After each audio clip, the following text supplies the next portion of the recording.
परमाराध्य सद्गुरु महाराज का प्रवचन महर्षि में ही ज्ञान प्रकाश से। शीर्षक कामी पुरुषों का संग संसार का मार्ग है।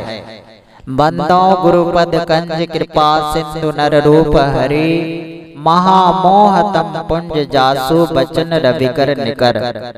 प्यारे लोगों, आप सबको विदित होना चाहिए कि संतों के ज्ञान के अनुकूल मैं आपको समास रूप में कुछ कहूँगा।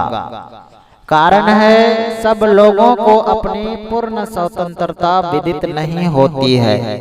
यह जो अपना राज्य कहलाता है, इस राज्य में रहकर भी या कोई सम्राट हो उनको भी, कोई जो राष्ट्रपति है उनको भी, बड़ा से बड़ा इंद्र को भी स्वतंत्रता नहीं है। संसार और शरीर में रहते हुए उनके संबंधों और बंधनों से जीव जकड़ा हुआ है। इन बंधनों से जब तक कोई छूट नहीं जाता, कोई स्वतंत्र है कहा नहीं जा सकता। स्वतंत्रता में जो सुख है वह परतंत्रता में नहीं। घर है, संपत्ति है, फिर भी और चाहिए। इसके अतिरिक्त दैहिक और भौतिक कष्ट होते हैं। फिर मनोविकार सताते हैं। सुख पाने के लिए दौड़ते हैं, फिर भी सुख दूर ही भागता है। संत लोग कहते हैं इनको छोड़ दो, सन्यासी बन जाओ, फिर भी मनोविकार तुम्हारे साथ है। शरीर का बंधन, संसार का बंधन तुम्हारे साथ है। इससे छुड़ावे कौन? गोस्वामी तुलसीदास जी ने कहा है, संत संग अपवर्ग कर कामी भव कर पंथ, कहि संत कवि कोविद श्रुति प्राण सदग्रंथ। अर्थात संतों का संग मोक्ष का और कामी पुरुषों का संग संसार का मार्ग है। संत कवि पंडित वेद पुराण और सदग्रंथ ऐसा कहते हैं। इसलिए संतों के ज्ञान का प्रचार है। संतों के ज्ञान को जानने और उसके अनुकूल चलने का यत्न करना चाहिए। तब मालूम होगा कि हम बंधन से छूटते जा रहे हैं। संत महात्मा गण छूट गए, हम भी छूट जाएंगे। संत महात्मा गण कहने का अर्थ सन्यासी बैरागी से नहीं है, संत की रहनी में रहने से है। इसलिए संत के आचरण से रहो, उनके कहे अनुकूल चलो, बंधन से मुक्त होगे। संसार में यह चाहिए और वह चाहिए, यह इच्छा बनी रहती है। रावण को सोना चांदी सभी थे, खाई के बदले चारों ओर समुद्र था। वह स्वयं पंडित था, लेकिन उसको संतोष नहीं था। उसकी गिनती श्रेष्ठ जनों में नहीं, दुष्ट जनों में होती है। इसलिए कहा है, कोई करो महल, कोई करो टाटी, उड़ जाए हंसा परी रहे माटी। अपने रहते हुए भी संपत्ति चली जाती है। अपने देश में ही क्या क्या परिवर्तन हुए लोगों को विदित है। संसार में रहो और संसार के पदार्थों को औषधि के रूप में लो। संसार से छूटने का यत्न करो, आसक्ति छोड़ो। संत लोग कहते हैं कि सत्संग करो। सत्संग से विदित होगा कि सब बंधनों से छूटे हुए परमात्मा है। उनकी भक्ति करो, उन पर कोई बंधन नहीं। बंधे को बंधा मिले, छूटे कौन उपाय, कर सेवा निर्बंध की पल में ले छुड़ाए। भक्ति कहते हैं सेवा को, किसी की कमी को पूरा कर दो, उसकी सेवा है। लेकिन परमात्मा को किसी चीज की कमी नहीं है, उसकी सेवा कैसे करोगे? परमात्मा स्वरूप तक क्या है? जैसे एक एक इंद्रिय का एक एक विषय है, उसी तरह परमात्मा किसका विषय है?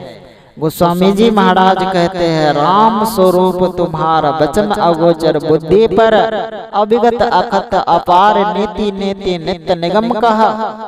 परमात्मा मायातीत है, उसको जानने के लिए क्या करो? उसको जानने के लिए कोई भी इंद्रिय समर्थ नहीं है। अपने आप को सोचो, कौन हो? ईश्वर अंश जीव अविनाशी चेतन अमल सहज सुख राशि। तुम ही उसको जानने योग्य हो।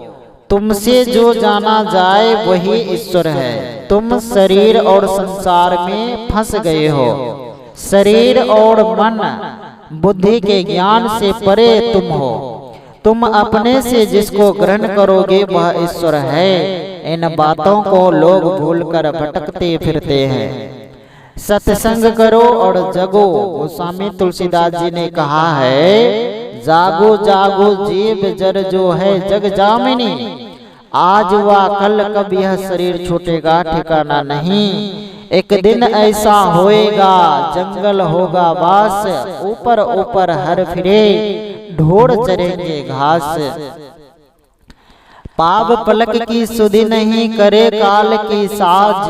काल अचानक मार सी ज्यों तीतर को बाज। चलना है रहना नहीं चलना विश्वावेश। सहजो तनिक सुहाग पे कहा गुधावे शीस। संसार से भागो लेकिन बाहर संसार में भागकर कहीं जाओ। संसार से बच नहीं सकते। जगो, जागने से मालूम होगा कि किधर रास्ता है, कहाँ से रास्ता आरंभ होगा। रास्ता खत्म होने पर परमात्मा का दर्शन होगा। हम लोग रोजमर्रा शरीर के अंदर आते जाते रहते हैं। 3 अवस्थाओं में संत बताते हैं। इन 3 अवस्थाओं से ऊपर उठो, तब जो जगना होगा वह ठीक जगना होगा। अभी जो आप लोग जगे हैं वह स्वप्न है, लेकिन स्वप्न में स्वप्न मालूम नहीं होता। जगने पर मालूम होता है कि स्वप्न था। इसी तरह चौथी अवस्था में जाओ तो यह जगना स्वप्न हो जाएगा। लेकिन जो जहाँ बैठा रहता है वहीं से चलना आरंभ करता है। शरीर के अंदर में रहते हो, शरीर के अंदर अंदर चलो, तब मालूम होगा कि शरीर में शरीर है। मैं शरीर में रहता हूँ लेकिन मैं शरीर नहीं हूँ। अपने की पहचान करो। अपने की पहचान अपने से होगी। जो अंतर मार्ग पर चलता है वह प्रत्यक्ष रूप में ईश्वर को पाता है। बाहर में किसी भी इंद्रिय से ईश्वर को नहीं पकड़ सकते। संसार में रहने के लिए झूठ, चोरी, नशा, हिंसा और व्यभिचार, इन 5 पापों को नहीं करो। 5 पापों से बचने से ईश्वर की ओर चलने में सहायता होती है। संसार में पूज्य होकर रहोगे और लोगों में प्रतिष्ठा होगी। सबको सब पर विश्वास होगा, सबका कल्याण होगा, तब स्वराज्य से सुराज्य होगा। सुराज्य लाने के लिए बुराइयों से बचो। जो अनिवार्य रूप से ईश्वर भजन करेगा वह अनिवार्य रूप से परमात्मा को पाएगा। संतों का संग करो, उनके संग से धीरे धीरे काम करते करते खत्म होगा। देश में शांति से लोग रहेंगे। यह प्रवचन मुंगेर जिला अंतर्गत कांग्रेस आश्रम तेगरिया बेगूसराय में दिनांक 21/4/1964 ईस्वी को रात्रिकालीन सत्संग में हुआ था। श्री सद्गुरु महाराज की जय।